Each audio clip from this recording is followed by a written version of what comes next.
morning. I'm Kim McClary, President of the Los Angeles World Affairs Council and Town Hall. Welcome to today's program. Today, we are pleased to bring another live stream discussion in partnership with Writer's Block Presents, featuring a conversation with Elizabeth Hinton on America on Fire, the untold history of police violence and Black rebellion since the 1960s. Since last spring, we have collaborated on 4 distinguished nationally recognized authors between Writer's Block and the Council Town Hall. And we're so appreciative of that partnership. For those of you who would like to ask questions today, there is a panel on the right-hand side of your screen where you can type in your questions. Jessica DeGanzik, our Vice President of Events, will be managing your questions during the Q&A portion of today's program, which will start in about 35 minutes. Now it's my great pleasure to introduce Andrea Grossman, founder and president of Writer's Block, who will introduce Professor Hinton and our moderator, Professor Michael Eric Dyson. Thank you so much, Andrea, for another terrific partnership. Take it away. Thank you, Kim, and enormous thanks to Professor Elizabeth Hinton and Professor Michael Eric Dyson for joining us today about the enormously complex relationship between Black rebellion and the police in urban America. In her great new book, America on Fire, Yale history and law professor Hinton details one urban rebellion after another, from inception to conclusion across the country, from the 60s to the present. Unchecked police aggression, she contends, results in increased community violence. She describes the triggers and the police response. She also relates the press reactions and the local, state, and federal reactions to the uprisings. What is clear is the lack of public policy to adequately address the root causes of unrest and ensuing violence to break the cycle. It's a visually bracing and stunning account of the last 60 years in America. The viral video of the Rodney King beating brought police violence into mainstream living rooms. Years later, we're in the throes of a racial reckoning, decades upon decades in the making. No one says it like Professor Michael Eric Dyson. He holds an endowed chair at Vanderbilt University and writes frequently about race in America. In a recent appearance on MSNBC, he noted that there's a race quake happening right now. If you'll pardon the expression, I just couldn't shake that line because it's a perfect description of what we're seeing. In his intimate new book, Long Time Coming, Dr. Dyson writes directly and passionately to Black victims of police violence. I urge you to go to our website and find a link to SO On Bookstore to get copies of Professor Hinton's book, America on Fire, and Professor Dyson's book, Long Time Coming. I'm so delighted to present Professors Elizabeth Hinton and Michael Eric Dyson.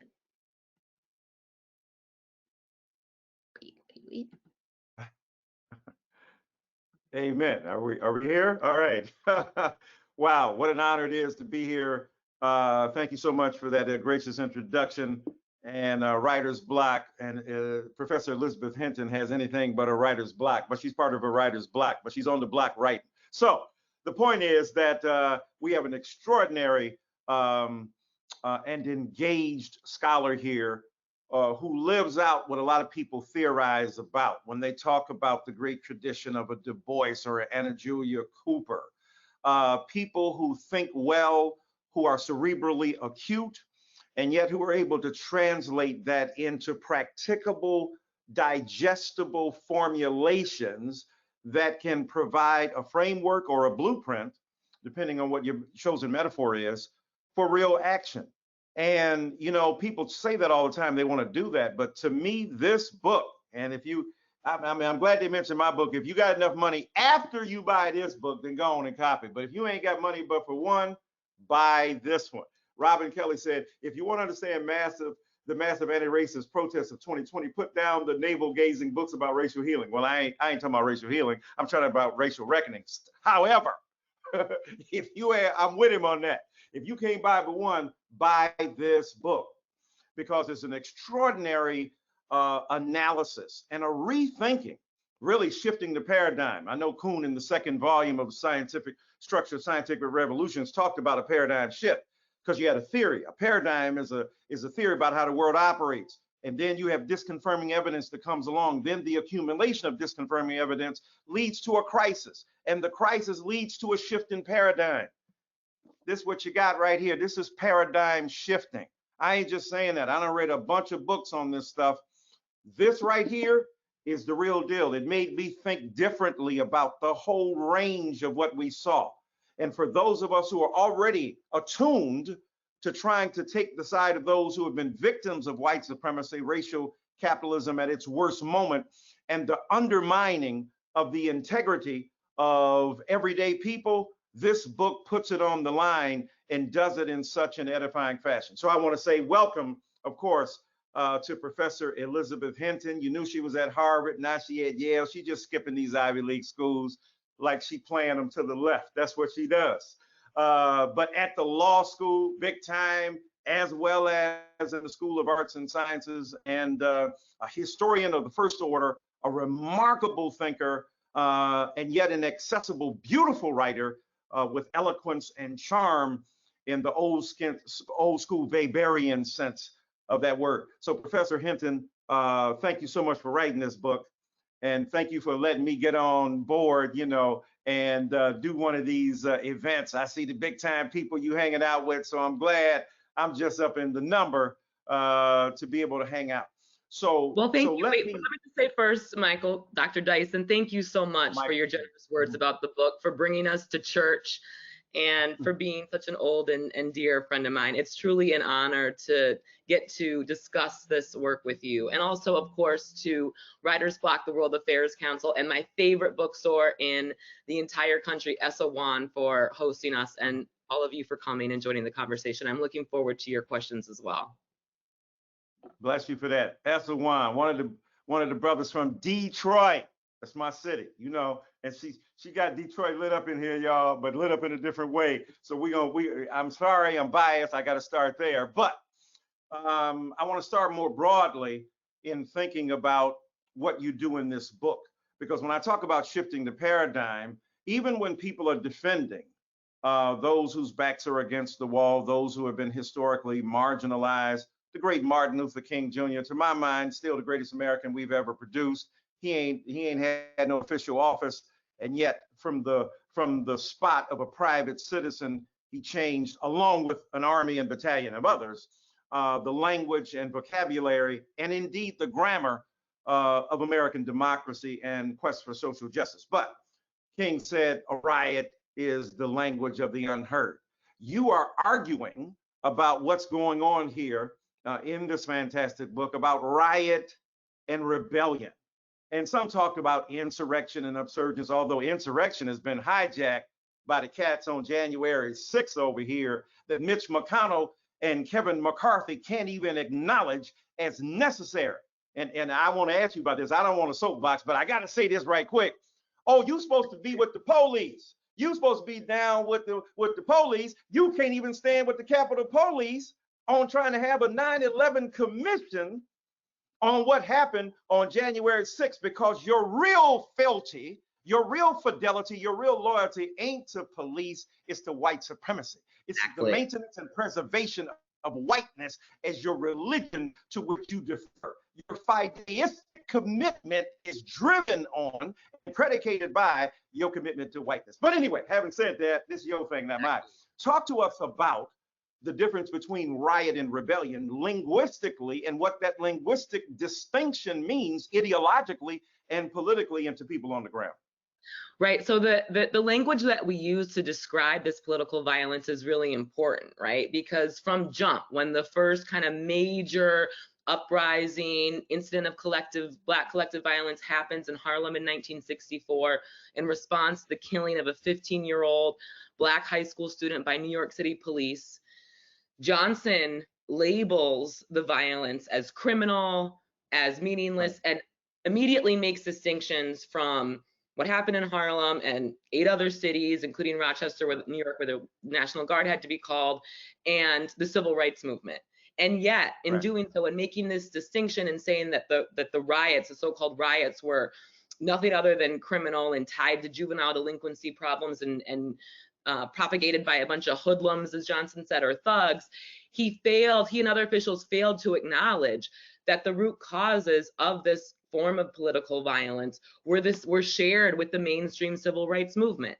The rebellions were about an end to police brutality, an end to white supremacist or protection from white supremacist terrorism, decent jobs, expanded educational opportunities, housing, healthcare, essentially to be treated and to gain full political and economic inclusion within American society. And so in labeling this form of political violence, which many people embrace and became a dominant form of Black protest when many Black Americans and Black communities felt they had exhausted all other options, and calling it criminal, the only solution then is more police, which is of course the precipitating cause that the people who rebelled are fighting against in the first place. And so if the cycle of police violence and Black rebellion and calling these incidents a riot and failing to recognize their socioeconomic root causes, we're not going to be able to break that cycle, and we're not going to be able to come up with the solutions that will finally address the various forces that cause people to take to the streets and to burn stores and throw rocks at policemen in the first place.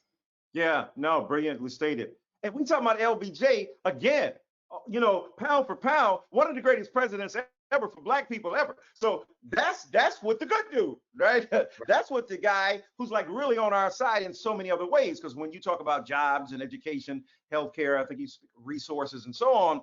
I mean, LBJ understood with the Howard University speech, and then, you know, you start in a race later on. So this was one of the quote good white guys, you know, much better than Kennedy, who gained more reputation in death than he earned in life, right? His brother Robert, a bit more in life, but still. So having said that, look at the jacked up way in which that occurs, and the deployment of that language is reinforcing the very vulnerability of the populations that are already being brutalized by the cops is so important. Because your earlier book, where really a bridge between, say, what Khalil Gibran Muhammad did and then what you know, Michelle Alexander did, you provide that in, to me, surprising fashion, because LBJ is one of the, you know, him and Lincoln, I think it's probably him, did more for Black people, but then you broke that down in a way, you know, your heroes got to be exposed for what they are, and you did it so brilliantly. So speak to us then about this tremendous tension. When the language is deployed, well, there's a misunderstanding, or we need better communication, or relations between cops and communities. Is it really that equal? I mean, is it really a breakdown in communication, or is it the manifestation of ideology and politics that the very framework undercuts the possibility of getting at brutalizing, terrorizing police forces? So speak to us again at that level about language by saying, you know, we need to enhance, as Obama talked about it, right? Let's be real. Obama said, well, we have to enhance, you know, relationships between communities of color and the police. Is that really what the issue is here? Because reading your book, I don't think so. Right. That's such an important point. And just back to your comment about Johnson, I mean, that was true for me too. You know, I've been doing this work for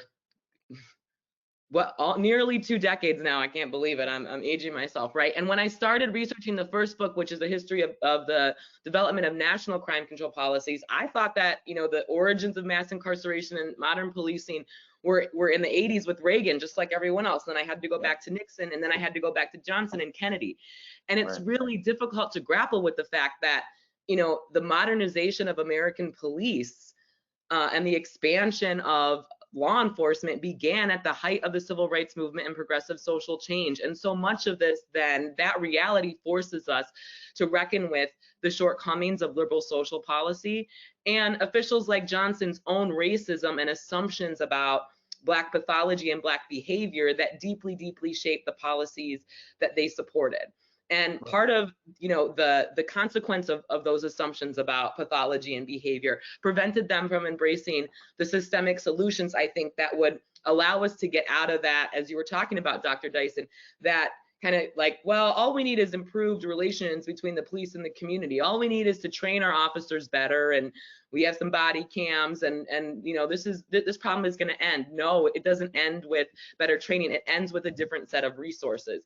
And this is where the 1960s was really such a missed opportunity that we're living in the very much in the consequences of today, because Johnson's own Kerner Commission that the president called in the middle of the Detroit Rebellion in '67, as he's, you know, forced to deploy federal troops to the city for the first time since the race riot of 1943 in order to quell or to suppress the violence. He calls this Kerner Commission to evaluate the causes and consequences of urban unrest that had rocked, you know, hundreds of American cities through every summer of his presidency. And the Kerner Commission said, okay, if we really want to stop, the Kerner Commission recognized what Johnson did not, and that is that, you know, the rebellions were not about Black pathology, but about access to resources. They were about jobs, perhaps first and foremost. They were about demands for better education. And the Kerner Commission said, okay, what we need to do is go beyond the war on poverty. The war on poverty has not gone far enough. We need a massive infusion of resources into low-income communities of color. We need a job creation program. We need both the public and private sectors to partner to create jobs for people. We've got to overhaul housing. We've got to improve policing, not by just police community relations, but actually de-escalating policing. Things that we're talking about today, right? The Kerner Commission said, you know, we don't always have to respond to like a familial dispute with the police. We can, with a police officer, we can think about other ways to approach that situation than a uniformed officer with a gun. And, you know, these, like, we don't have to have another commission to know what some of these major solutions are. We've got to change our priorities. We've got to re-envision public safety, and we've got to make that kind of investment that the Kerner Commission called for over 50 years ago. See, that to me is so brilliant. And that's helpful too, because I know you want this book to be a handbook, a guide, a weapon in the best sense of that word, in the hands of on the ground, everyday people, activists, social justice warriors who are catching wreck right now, the woke battalion, as the right wing would have it. And to me, one of the ways you do that is, given the analysis you just offered, cause. How brilliant is it tactically, right, to say, look, you mad at me talking about defund the police, you mad at me talking about, you know, radical reform. I'm just telling you what the Kerner Commission said. The Kerner Commission, everything I'm telling you, Kerner Commission, Otto and the boys and ladies, you know, jumped up, and in '67, and I'm from Detroit, and I was there when that dirty trail of smoke lit the sky. And I asked my mama what's going on, and she said it was because of a blind pig. I said, what is to myself later on with the language, what does a sightless mammal have to do with the so-called riot and a rebellion? Because we started using, you know, left with drum, and the left wing was there. My daddy was UAW, so we were already talking about the rebellion and the insurgents. And I'm figuring out what the hell, and I see brothers with afros putting money under there, and they got, you know, they got TVs and couches. I was like, yo, I wanted to join the Bacchanalia.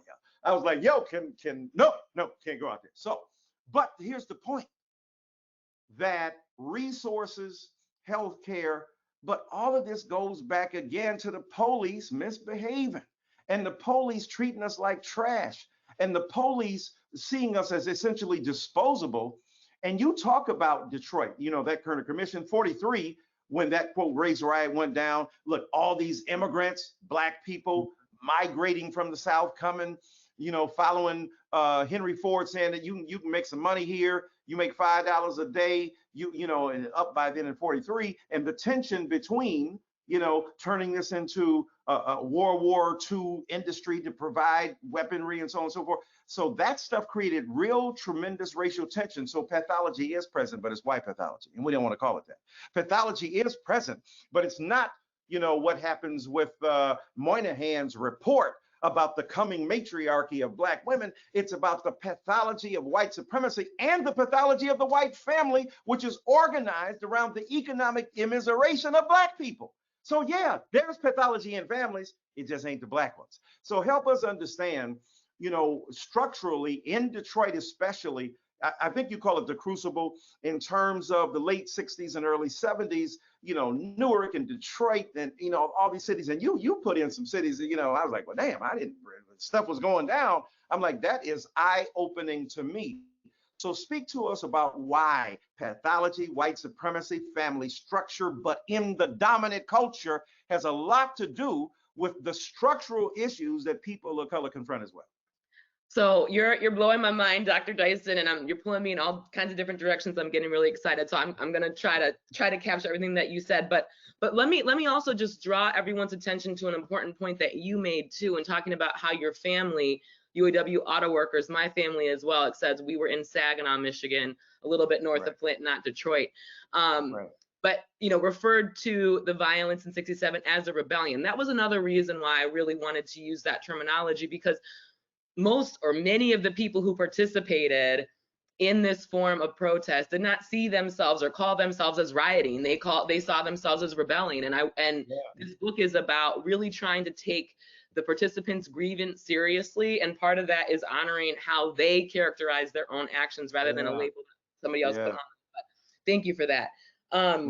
So, the what you're saying, the white pathology is so important here too, because for most of the 20th century leading up to the crucible period of rebellion in the late 60s and early 70s, what I call the crucible period, was white vigilante violence, bloody riots, as we've been talking about, against Black communities. And, so you have Springfield in 1908, when a mob basically just terrorizes and lynches Black wartime factory workers. You have East St. Louis in 1917, where one of the bloodiest riots of the 20th century, when thousands of white men basically forced Black families to choose between being shot to death or buried alive.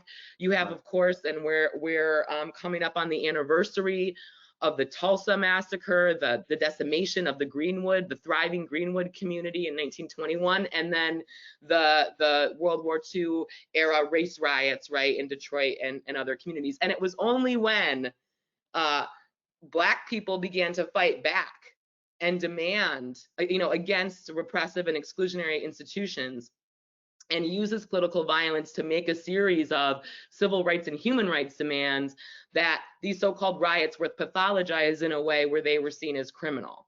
And they were seen as senseless and seen as illegitimate, in a way that in many of the examples of the white vigilante or white supremacist terrorism earlier in the 20th century, the police and law enforcement were in cahoots. In Tulsa, many of the people who committed the atrocities against the Greenwood community had been deputized by the county government. So again, this leads to questions about, what kinds of violence is legitimate, who has a monopoly on violence, who was allowed to exercise their Second Amendment rights. To bear arms, and who isn't. And of course, we're still very much grappling with these questions. And January 6th demonstrated the extent to which we're still, these same ideas about whose violence is legitimate are still very, very much structure how we think about protests in this country in general. And historically, as we know, anytime, violent or nonviolent, anytime people demand racial justice and civil rights, whether they're filing petitions, marching in the streets, or throwing rocks at police officers, their grievance, they get called criminals, they get labeled criminals, and they get cracked down. They get cracked down with the police. Again, that's part of the cycle that I've been describing. But I think one of the big consequences of this period is the decision and the consequences of these different views of white and Black pathology is the decision not to, again, make the kind of structural transformations that would have been necessary to really confront finally racial inequality and poverty in this country, but to invest instead in the police and surveillance and later incarceration to manage that inequality. So, out of the 60s, out of this war on poverty, war on crime, domestic policy approach of the Johnson administration, we don't get a job creation program that the Kerner Commission was calling for. We don't get a job creation program for poor people of color. We get a job creation program for the police. the Office of Economic Opportunity, which was the office that steered the war on poverty and exciting grant programs. The federal government, for a brief moment, was granting local organizations directly millions of dollars to solve the problems of poverty on their own terms. That didn't get turned into a permanent office, but the Office of Law Enforcement Assistance that steered the early years of the war on crime did, as the Law Enforcement Assistance Administration. And right. that, the real turning point in the violence, so why the crucible period that I call, 68 to 72, the dominant narrative, and this is actually an assumption that I went into my first book with, is that, well, the rebellions they start in 64, the largest ones are Detroit and Newark in 67, and then there's this, successive rebellions in response to Martin Luther King's assassination, and then this form of violence kind of ends. But I discovered this new archive of local newspaper clippings that showed that after the creation of that Law Enforcement Assistance Administration, after the Safe Streets Act was enacted by Johnson, one of his last major pieces of domestic policy in June 1968, that's when rebellion actually peaked. And that's because the programs of the early war on crime that had militarized big city police forces as riot prevention measures eventually kind of seeped out through federal investment into smaller and mid-sized and rural communities. So all of a sudden, in places like Harrisburg, Pennsylvania, and Carver Ranches, Florida, and Phoenix, Arizona, residents are now confronted with a police department that has surplus weapons from Vietnam. They have, new AR-15s and M4 carbines and armored tanks granted by the federal government, and helicopters and tear gas and bulletproof vests. All these things that are kind of ubiquitous in law enforcement today really began in this period. And this militarization accompanied the expansion of police force in targeted communities of color. And as that began to roll out following the Safe Streets Act, residents didn't say, oh, this is so great, you're going to keep us safe and you're going to prevent us from burning down our own community. The response to that was to fight back. The response was to say, no, we don't want police breaking up our family barbecues. We don't want police arresting a bunch of kids in the park who are just hanging out like kids do, like kids are allowed to do in the suburbs. They fought back. And that really changes how we understand community responses to the crime war, and also some of the ways in which a new generation of young Black people responded to what they perceived as some of the larger shortcomings of the civil rights movement. Right. Yeah, that's an important point to end on. I mean, that's a brilliant genealogy, and you get that in this book. I just can't tell y'all enough. It's clear, it's pellucid. It really breaks down what Professor Hinton is speaking about, and especially that shift of resources toward the police, right? Now they got the ideological infrastructure down with, guaranteed immunity and that qualified immunity. They got it down in terms of, the police sympathies that are engendered in the state. But then when you think about how they got the monies, because we saw in Iraq, in St. Louis, we saw the weaponry go there, right? Under Obama and all that, all these, big time weapons are being given to these local police. It ain't started there. So when you heard her talk about Vietnam and how those weapons, that was eye-opening to me, that was, those were the places that stuff was going on, which meant it was going on way before what we know now. That's why this is a Nietzschean Foucaultian genealogy. She's breaking history down, dog. She's giving you a historical trajectory to make your arguments rooted in this. Now, a couple things. I know I can't believe it. So, man, we just need like 2 hours. But when we talk about, Obama got in some trouble and then he tried to fix it up in terms of like, you got to use your language. Now, I'm down with, and I wrote a book on Obama, so if you want to see my views, check it out. I'll be doing that work. But what's interesting is that I tell people it ain't like the left ain't got to have no savvy about how to talk about things as well, right? You gotta figure out, right? If you ask the poll question, do you believe in affirmative action? Hell no. Do you think that Black people who have been historically limited for the last 400? Oh yes, well of course. So how you act, as we say, this stuff does make a difference. And I'm not arguing that AOC and Tlaib are on one side and Obama's on the other. I'm saying strategy is critical. So two things.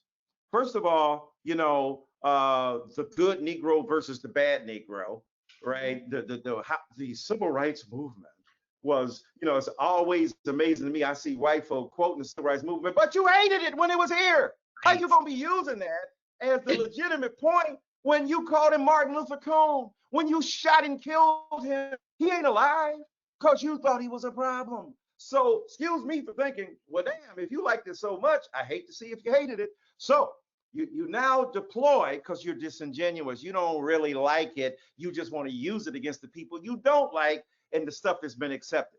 So sit-ins, early 60s, good Negro, bad 1969, I think it was in North Carolina. And then these are the bad Negroes. Good Negro, bad Negro, good way to do it, bad way. Speak about that. And then secondly, the ways in which we talk about defunding police help us understand the complicated, nuanced, sophisticated analysis of public safety is not the exclusive preserve of the police.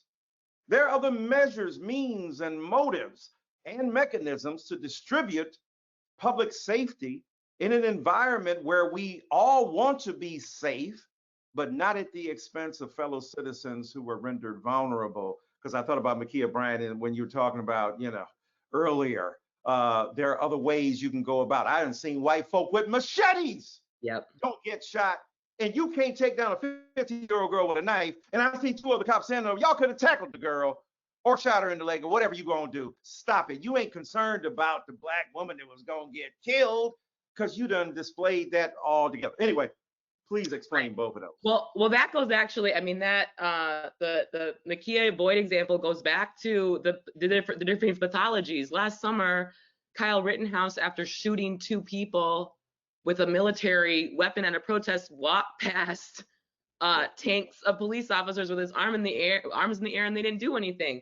And before that, he was passing out water to people and all kinds of stuff. So those are great questions. So the good Negro, bad Negro thing. This gets back to the point, in part, the point I was making before about how civil rights protests. Whenever people begin demanding racial justice, there's always this like clap down, this is criminal, this is going to bring the country into chaos. It's always associated with criminality because somehow, right? I mean, maybe because disrupting the racial hierarchies of the United States would, for many, unravel what this country stands for. But I think, one of the really important lessons of the book, and one of the things that Martin Luther King himself understood, is that both violent and nonviolent protests have been really important and entwined forces that have been integral to the success of the Black freedom movement historically. I mean, King said that recognized that the success of his branch of nonviolent protests depended on the ability of violent protests, the coercion of violent protests, to suggest a different end if nonviolent tactics were not met. And so even, we see this playing out even last summer when, of course, the Black Lives Matter movement has been building and emerging for years following, Trayvon Martin, but then gaining more steam through Obama's second term after the killing of Michael Brown and Ferguson and beyond, right? Mm-hmm. But it was the fires of last summer in so many different cities, and combined with the tens of millions of people on the street. And let me also just clarify that the vast majority of the protests last summer were entirely peaceful, contrary to the ways in which much of that movement is depicted in the media, and the continued emphasis back to the commission discussion in Congress, though, of the need to investigate the attack on the Capitol and Black Lives Matter. But anyways, right. But as a result of both, the combination of violent and nonviolent protests last summer, we're in the middle of what you called it, a racial quake, a new racial reckoning. Systemic racism is now a buzzword. Defund the police and abolish the police are slogans that people actually have to contend with in new ways. So it has, that the protest movement combined has forced many of these conversations forward that I think are really important. And part of what it's forced forward is a new understanding of what public safety is and what public safety could be. I mean, when I think about public safety, and I think, you know, many of us, if you think about the things that make you safe, like when the moments that you feel safe, I bet most people don't immediately think about an officer in a uniform with a gun as something that makes them feel safe. Most people feel safe when they're around their loved ones, when they're around people they care about, when they're in their communities. And I think that, you know, public safety should, one, it is a local issue. And I think communities know best how to keep one another safe, and investing in communities to foster that safety, you know, whether through mutual aid, whether through cooperatives, whether through community tenant patrols, which we know, which have been tried for decades, which are cost effective, and we know actually are much more effective in reducing crime than, let's say, a gang task force. These are the kind of things that we need to look toward. But we also need to think about public safety as, like, public safety to me is every single child in the United States has lunch every day. Public safety means that, you know, our democracy is healthy because everybody has access to an education and everybody can go to college if they want to. Public safety means that every family has a living wage. Those are also aspects of public safety that we must contend with if we want to truly stop the kinds of social harm, the violence, and the crime that continues to pervade and rack so many of our communities across this country. Yeah, so brilliantly stated. Do you have a Genius Grant yet? Have they given you one of these MacArthur Awards yet? Because if they ain't, y'all need to be out here listening. I'm telling you, she's a genius already. I ain't waiting for the MacArthur people to say it, but y'all need to catch up and give her some dodo, because that would be important. So one more question. I know we got to go to Sister Jessica. I'm trying. I don't want to be jealous and very, very selfish here, but I got to say, to end this, here we are living through this racial miasma, this catastrophe, the crisis that is afoot. It ain't new. It's predictable in so many ways. George Floyd was a linchpin, so to speak, in many ways. Maybe because of the pandemic, we were all at home watching our screens, so we're much more vulnerable to the images that flooded those screens. A week before George Floyd of the pandemic, we would have said, get off of those darn screens. People like me, old people, get off those screens, you get off the lawn and talk to people. Now we're dependent upon these screens to mediate conversation and to talk to one another. God bless those who have had to say goodbye to their family members on a screen forever as they die, right? Or talk to your therapist or your minister or your loved ones and so on. So that being the case, George Floyd played a big role. It really, exploded the consciousness of so many other people. A lot of white folk got involved in the social protests and so on and so forth. How does that get leveraged to change the paradigm when it comes to policing? Because police people, even when Derek Chauvin is on, and now a convicted murderer, is on trial, they still killing Black people. And at the end of the day, what we're trying to do is what Beyonce said, stop killing us, right? And so how do we shift that conversation where it's not, as you've already indicated in the book in a brilliant way, it ain't just about training. It ain't just about unconscious bias or implicit bias. All that's real and it's important, yeah. But the point is, how do we motivate these communities in which we live to see the necessity of having a radical reorientation toward policing so that they are not uncritically valorized, that they are not paid deference to that is unwarranted, and that we're able to push back? What do we do? Oh, that's a tough question, and let me just say that, you mentioned the deep interracial character of the protests last summer, and I think that's really important. The kind of the anchor of the book is the Crucible period, that late 60s, early 70s period, but I take it through the 20th century. I cover Miami in 1980 and LA in 92 and Cincinnati in 2001.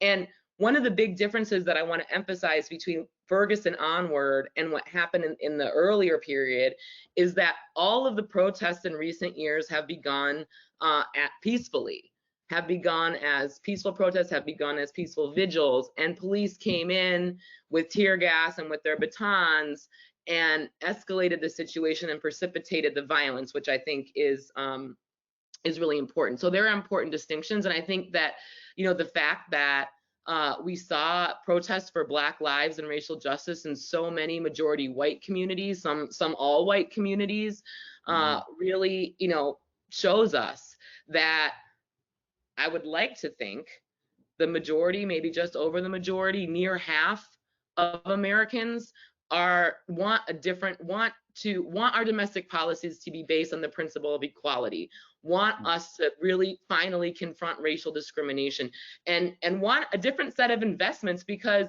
the policing and the prison thing hasn't worked to keep the most vulnerable communities safe and isn't addressing the most pressing needs that most Americans have.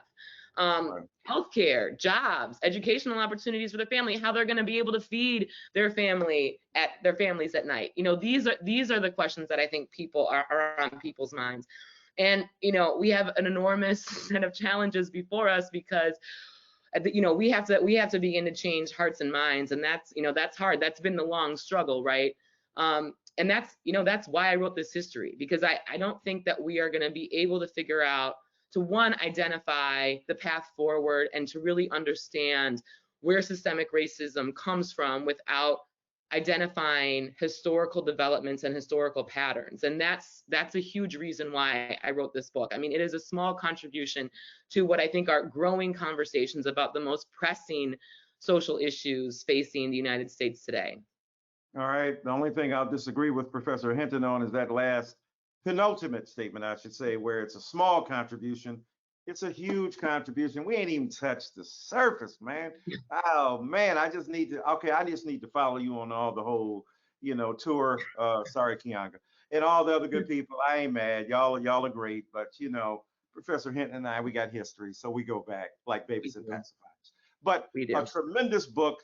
You can see she thinks of like a world-class philosopher, thinker, Hollywood actress. You know, when you look at her and the brain, I'm an old Black man. This is just recognition, nothing else. But a woman of extraordinary, of many parts, as they used to say, but extraordinary intellectual capacity, driven by a commitment to the people. And this book is a real value. I'll be teaching this book in class. Y'all read this book. You can understand it. Jesse Jackson said something to me once. He said, if you say something I can't understand, that's a failure of your education, not mine. So that was a real politic of pedagogy and public intellectual life. And Elizabeth Hinton, professor, the Reverend Dr. Professor Elizabeth Hinton embodies that. Jessica, you come on in. I really don't want to give up the microphone, but I got to, you know, because other people have to get in. But thank you so much, Professor Hinton, for writing this book. Thank you, Dr. Dyson. It's been a joy being able to talk to you about it. Thank you, Mama. And I hope you'll join in the questions too. You know, this isn't just for me, it's an ongoing discussion. I will join in. I'll read them to you. All right. Very good. Yeah, we do have a lot of questions coming in. So our first one, police departments across the nation have spoken of developing a force that mirrors the community they serve. Yet not everybody wants to be an officer any more than a doctor or a lawyer. How do we overcome the obstacles to change? Well, you know, part of it is not just, and that's been, the thrust of representation has been a long embraced reform, one suggested by the Kerner Commission, and actually, you know, the Kerner Commission's, many of the recommendations that the Kerner Commission presented to the Johnson administration around policing and law enforcement were what actually got taken up. But the move to diversify law enforcement with not just people of color, but also women, has been, you know, one of the major developments of the late 20th century. Police forces are much more diverse than they were previously. And that still hasn't stopped the problem of police violence in general. I do think, you know, if we're talking about community policing in its truest form, and this goes back to something that Dr. Dyson and I were talking about, which is that, you know, I believe that people in communities should be responsible for keeping their own community safe.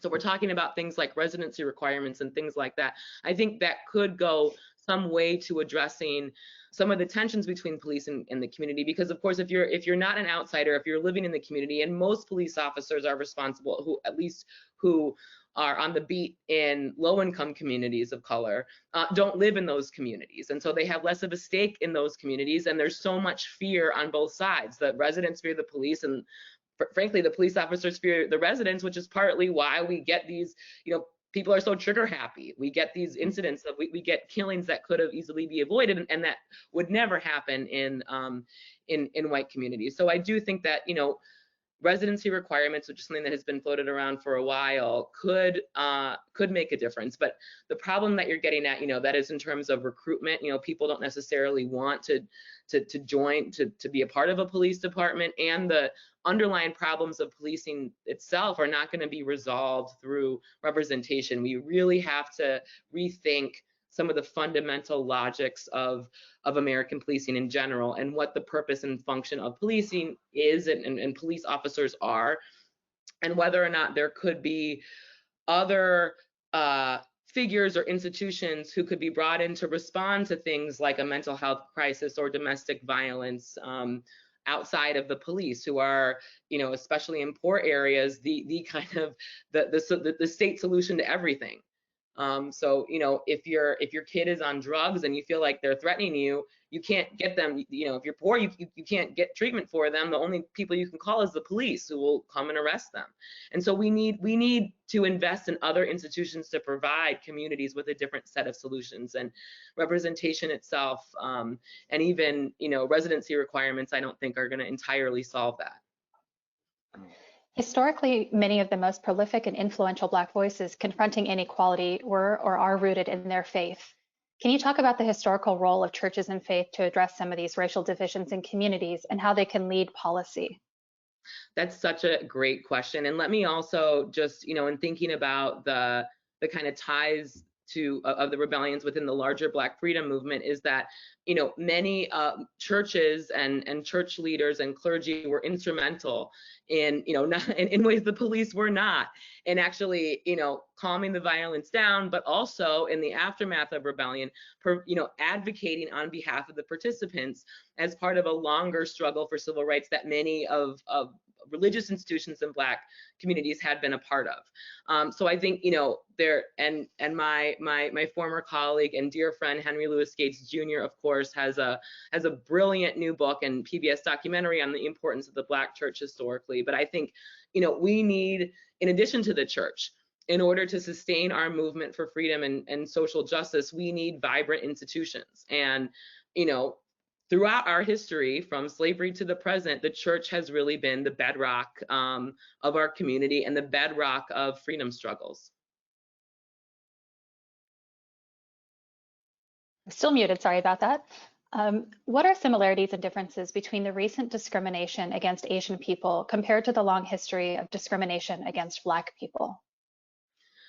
Well, one thing that's really interesting, I think, with respect to the history of criminalization that I study and that I consider myself an expert in, is that the criminalization that went into drug enforcement targeted people of color, and Asian Americans in the early 19th century were targeted for opioid abuse, and their communities were heavily policed. Again, showing the ways in which certain criminal laws are used against racialized groups as proxy for social control. This is, of course, during a moment when there was a surge in Chinese immigration, and a lot of fears and racist, xenophobic fears and nativist views about that. And so you get a law that targets that community to arrest them and round them up. So the history of criminalization that I'm describing, and the ways in which laws have targeted racially marginalized groups historically, is not just a story of Black Americans, but a story of all racially marginalized groups, of which Black Americans are a part. And I think, what we've seen recently is tied to, as actually Dr. Dyson kind of opened this with, which is that white supremacy trumps everything else, even effective law enforcement and the police itself. And violence against communities of color has, from the white vigilante mobs that I discussed earlier, to police violence, to the mass shooting that we saw in Atlanta against Asian Americans, is part of the fabric of the United States. And it is going to take really confronting the deep roots of that racism in order to prevent future violence against not just Black and brown people, but all racially marginalized groups.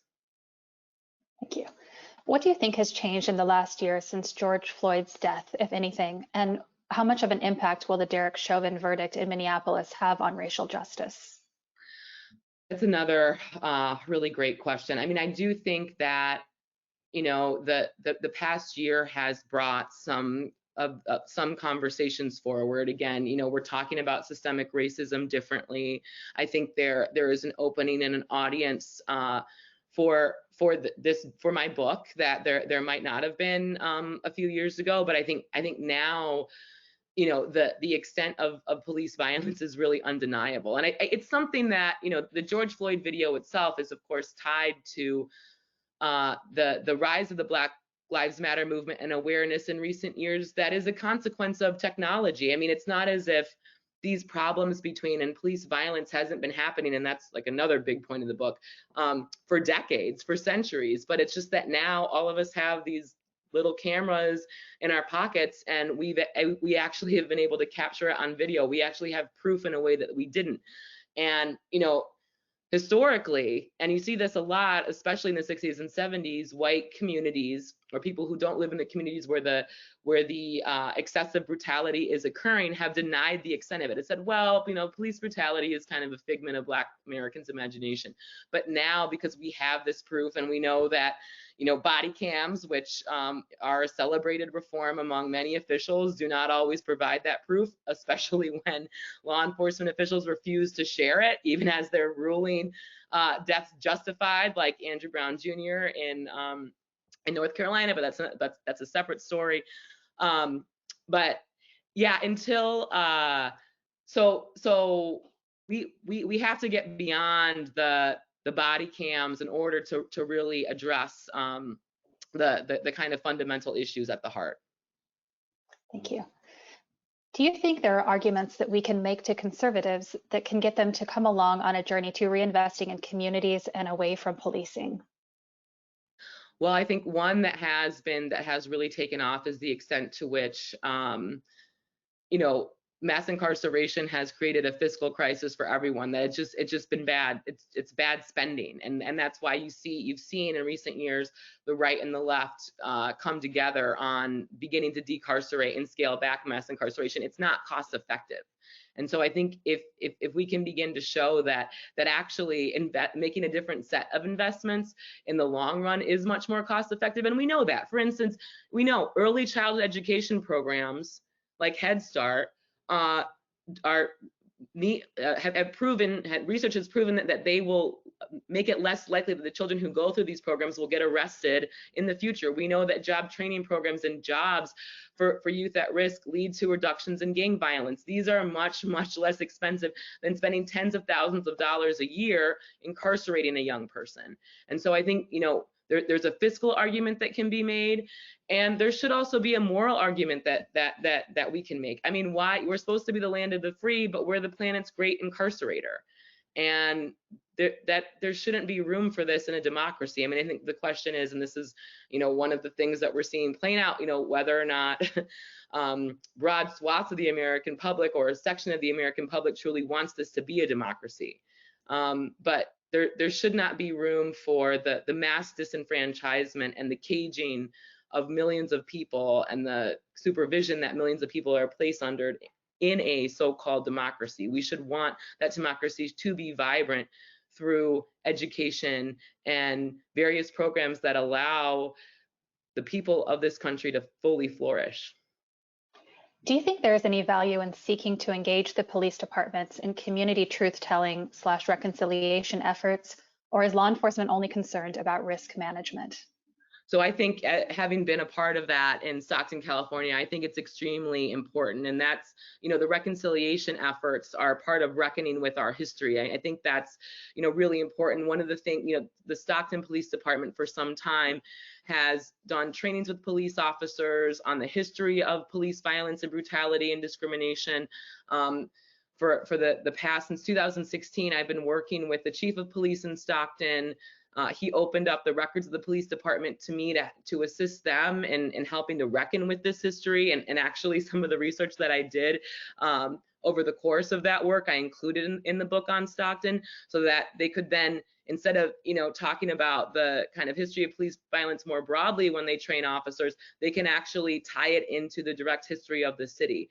And accompanying that in Stockton are conversation or listening sessions between residents and police officers. And a lot of people think that that this isn't going to get us anywhere, and this is just softening police. But I really do think that reckoning with the history of police violence and engaging in dialogue, I mean, it's these conversations that we need to be having if we're going to make that change in hearts and minds that I've been talking about, and eventually build the coalition that it's going to take to dismantle the current racist system and build something entirely new. Thank you. Why is it so hard to create the education/schools and the jobs that are often talked about? Is it just talk? I think it's political will. I mean, one of the things in grappling with this question for years, I really thought hard about, well, why didn't the Johnson administration, why were they so resistant to the Kerner Commission's proposals, even as Johnson said in his rhetoric that he was committed to ending racial discrimination and inequality? And I think that, again, I mean, I know I sound like a broken record at this point, but it so much of it has to do with hearts and minds and political will, because it's going to take, in order to disrupt the racial hierarchies that have defined this country historically, it means that those with power and privilege of all races are going to have to give something up. And I think that people have been resistant to that. If we want to create more equity, then that means that we're all responsible for helping to create that equity, and in the process we might lose something.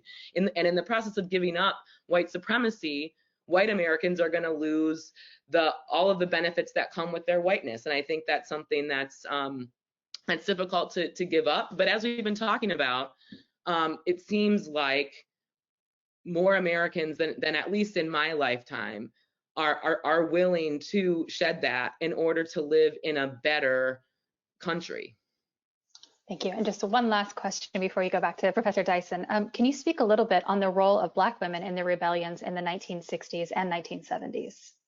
That's a great question. And of course, Black women, and especially, let me also just say, young people were really the driving force of many of these rebellions. Young people, not just of high school age, but middle school students, kids as young as 10 and 12 years old. And this wasn't just Black boys, Black women, Black girls were very much involved as well. And in many of the incidents, Black women, the brutalization of Black women was at the center of the precipitating events that started the rebellion. So whether, a police officer pushes a pregnant woman to the ground and community members observe this and come to defend her, whether it's police officers evicting a mother from a housing project and her neighbors step in to prevent that eviction from happening, the continued oppression and the unique oppression that Black women face in itself, those conditions very often compelled community members to come to the defense of Black women. Awesome. Well, thank you so much. I know the hour went by really, really quickly, so I appreciate this discussion. And Professor Dyson, I'll turn it back over to you. Thank you. All right, we're going to go another hour. We got another hour? That's good. I so wish. Well, Professor Hinton, an extraordinary book, a remarkable document, a piece of scholarship, but also a handbook, a guidebook, a blueprint for those who are on the ground thinking seriously about these issues and trying to make a difference, because, we got a lot of Black and brown police people out here who agree with what you say in this book.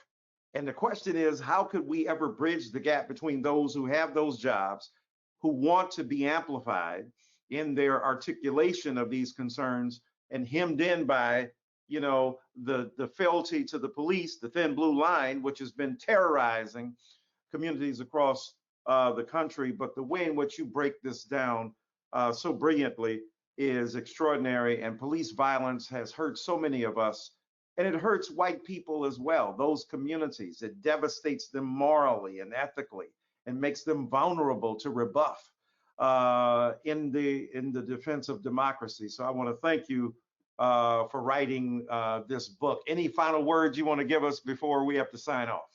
Just thank you for reading. Thank you, Dr. Dyson, and let's do it. Now is the time. We got to build a better world. Yeah, no doubt, no doubt. All right, we'll turn it over to Sister Kim McClary over there. Thank you so much, Professor. Thank you both for such an important discussion. Professor Hinton, we so appreciate you sharing your book and all of your research with our audience today. I just want to give your book one more plug. Again, this is a conversation with Elizabeth Hinton on America on Fire, the Untold History of Police Violence and Black Rebellion since the 1960s. And it's available at ISO One Books. And we put that information in the chat section of everyone's control panel. So click on that after the program and buy her book. Of course, Professor Dyson, we so appreciate your time today, calling in from Nashville. We appreciate your moderating it so well.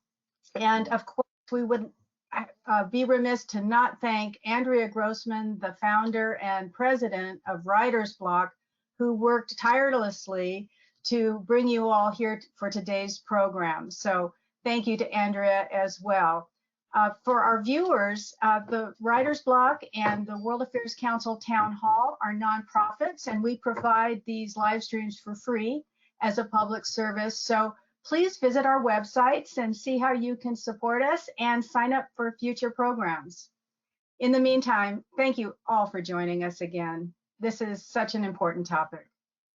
Thank you so much. Thank you.